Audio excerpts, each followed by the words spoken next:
his wife work one. I often wait for him on nights like this to come back home. He always appears on the lake like a speck of dust, slowly growing into sight. As an adult, I still fantasize about his form floating toward me, the sound of his troller's motor cutting out as he reaches the dock like he is right now. "Live wire," his bass voice says to me as he secures a rope to a dock cleat beside me. "What are you doing out here? It's about to storm." My feet dangle over the edge, still too short to hit the water. "No, it ain't. Storms have been passing through all night, but I've always been good at fibbing to keep out of trouble." "Isn't, not ain't," Harry corrects, as he evaluates me with suspicion. "And how do you know that?" I grin. "Just a feeling. It's in the wind if you listen. Can't you tell?" He makes a move to crane his neck, as if in that gesture alone, he can communicate with Summer herself.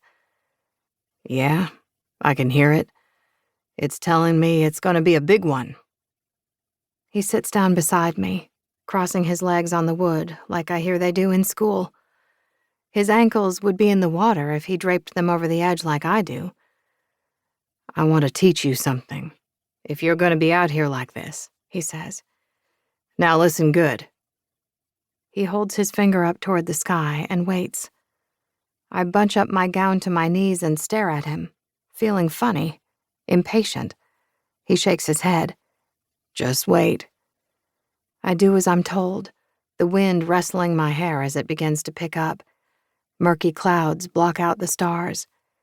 A clap comes overhead, though there's no visible streak of white to accompany it. "1 Mississippi," Harry speaks slowly. "2 Mississippi.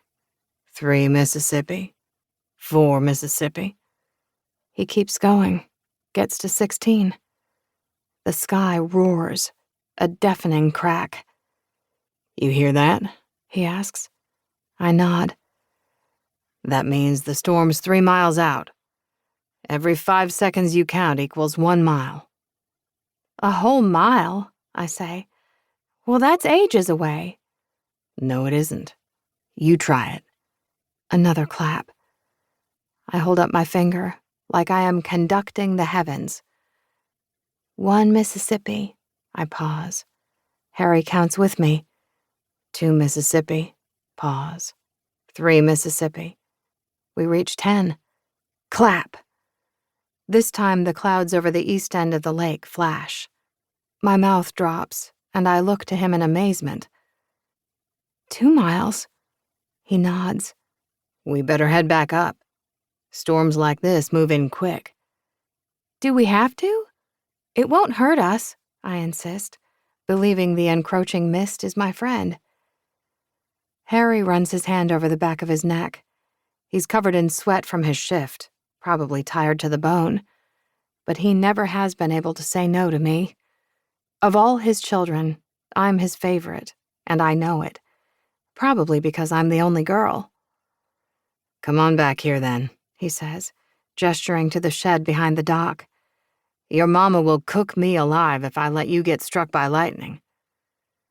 He takes my small hand in his, and I can feel the rough calluses. No one would guess by the look of Harry that he's a high school science teacher by day. He has the body of a foreman, a farmer's tan, and gray eyes that light up when he's excited. He and Kathy had us young. I think it's part of the reason they've always preferred for us kids to call them by their first names. I follow him down the dock, our feet clanking along the rickety beams. I know these planks like I know my own freckles, every wobbly inch and loose nail sticking out. Augie and I spend most of our days running down these stilts into the flat world of the lake.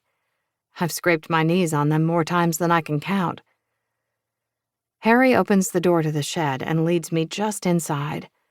It smells of mold in here, the balsam walls damp black and rotting. Harry uses the 8-by-10-foot hovel as a graveyard for tackle and boating equipment. It's a spider's paradise, so Mark never wants to come in. But Augie and I like to imagine it's our personal treasure trove.